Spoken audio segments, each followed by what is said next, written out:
Bienvenue à ce deuxième module du parcours sur l'esclavage, module où nous allons ensemble travailler sur la notion d'esclavage, sur le développement de l'esclavage en France et sur sa réglementation. Oui, parce que en fait, l'esclavage était une pratique qui était normée, qui était bien définie et qui faisait partie de la politique française. L'esclavage naît et se développe de la part des pays européens colonisateurs depuis le début de la colonisation. Et c'est une traite négrière transatlantique parce que ça concerne la déportation des Noirs d'Afrique vers les colonies américaine. De 1500 à 1800, 5 millions d'Africains ont été déportés de l'Europe à l'Amérique. De l'Europe, ça signifie par les Européens. Ce n'est pas depuis le continent européen. Et en France, c'est le ministère de la Marine qui gère, qui organise et qui administre les colonies et donc qui administre aussi tout ce qui concerne la traite. L'esclavage a été organisé parce que c'était un moyen pour développer et pour exploiter les territoires conquis, donc les colonies.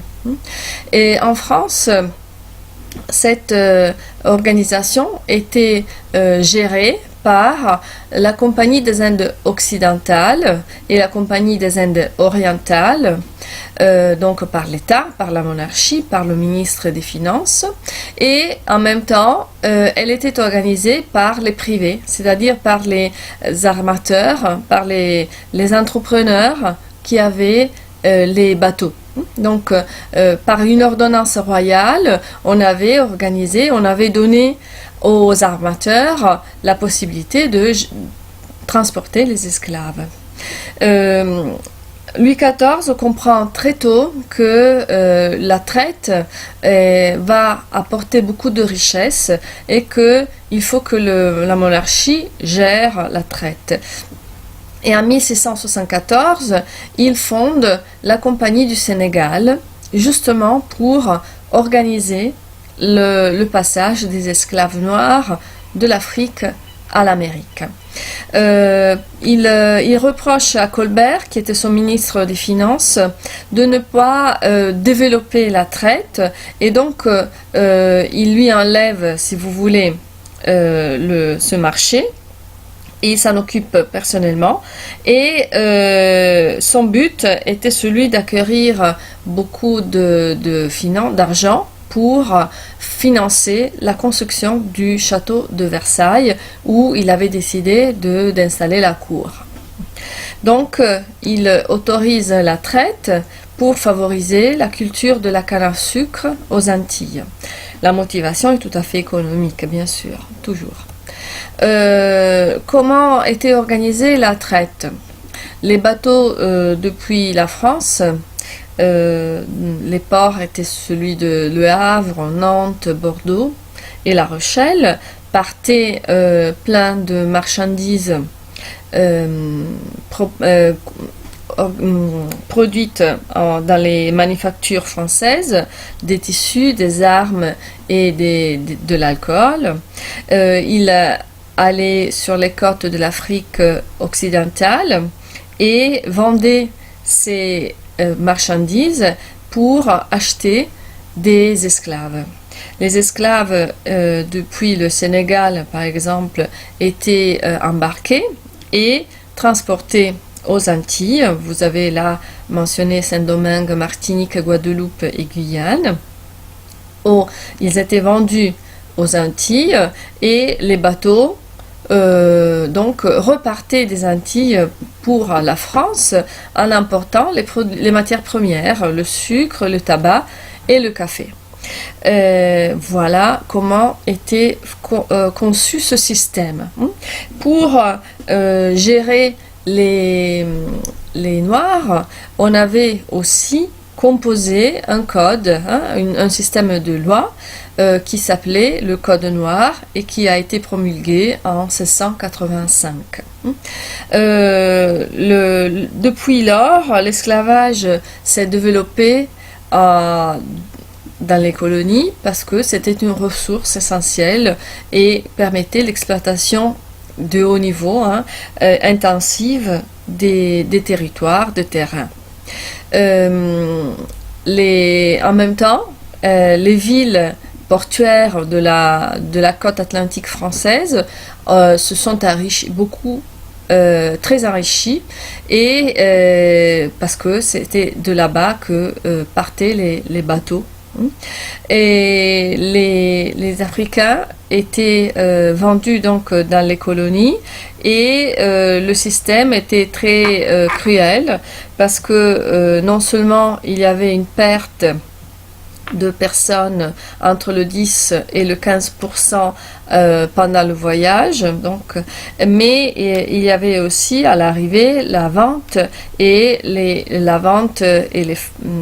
familles sans, disons, aucune pensée à la situation des personnes. Donc les familles étaient séparées, on obligeait les esclaves à travailler dans des conditions très cruelles et très difficiles. Vous avez là quelques images qui expliquent la cruauté et l'inhumanité de cette pratique. Là, les esclaves sont capturés et sont amenés vers la côte, enchaînés comme des animaux. Là, vous avez une image de la soute des bateaux qui montre comment ils étaient positionnés, et comme vraiment de manière très inhumaine. Et là, comment ils étaient positionnés. Donc vous voyez qu'ils ne pouvaient pas tous se coucher en même temps, donc il fallait que des gens restent assises pour permettre aux autres de se coucher. Voilà, et voilà pourquoi. Et vous pouvez imaginer au moment des tempêtes comment bougeait le bateau et comment ces personnes pouvaient supporter une telle situation très inhumaine. La colonie la plus représentative française aussi pour ce qui concerne la condition des esclaves est Saint-Domingue, surnommée la perle des Antilles. Pourquoi? Parce que c'était l'un des territoires les plus riches et en même temps les plus exploités. Avant la Révolution française, vous devez imaginer que 1,5 million d'esclaves sont arrivés à Saint-Domingue. Saint-Domingue aujourd'hui est divisé en deux, entre la République de Saint-Domingue et Haïti. Bon, c'était sur toute l'île, on cultivait la canne à sucre et on utilisait les esclaves de manière très importante.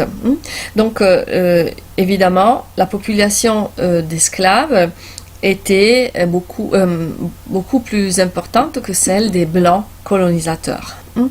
Une autre situation qui montre la condition inhumaine de la vie de ces personnes est le fait qu'on privilégiait le transport et donc la traite des hommes, que l'on obligeait aux travaux forcés, mais comme on les obligeait, le taux de mortalité était très haut, et donc on avait la nécessité de continuer à déporter constamment les esclaves.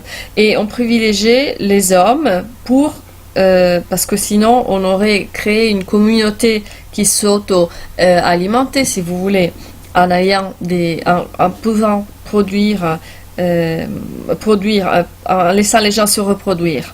Donc pour que le système économique continue et que il fallait continuer à transporter. Et donc on préférait que les gens meurent plutôt que de les entretenir.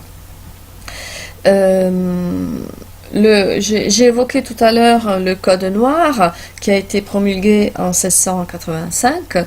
Le Code noir était une sorte de code, de liste de lois, de règles qui géraient la condition et aussi le comportement des Noirs et de leur patron, de leur maître. La notion d'esclave est donnée comme acquise dans le préambule. On ne définit pas ce que c'est qu'un esclave parce qu'il est évident que tout le monde le savait. Il y a dans le Code noir plusieurs classes, catégories de personnes. Il y a les blancs qui sont les maîtres. Ensuite, il y a les affranchis qui sont ceux qui se sont libérés ou qui ont été libérés et qui avaient moins de droits que les blancs. Ensuite, il y avait les noirs, les esclaves, et aussi les marrons qui étaient les esclaves qui s'étaient éloignés, s'étaient échappés, qui s'étaient enfuis. Et voilà. Pour vous donner quelques exemples, la peine de mort est prévue pour avoir frappé son maître, pour vol de cheval ou de vache, pour la troisième tentative d'évasion et ou pour réunion. Donc la liberté de ces personnes était complètement annulée. Les esclaves noirs n'avaient pas le droit de porter des armes, sauf quand ils accompagnaient leur maître à la chasse.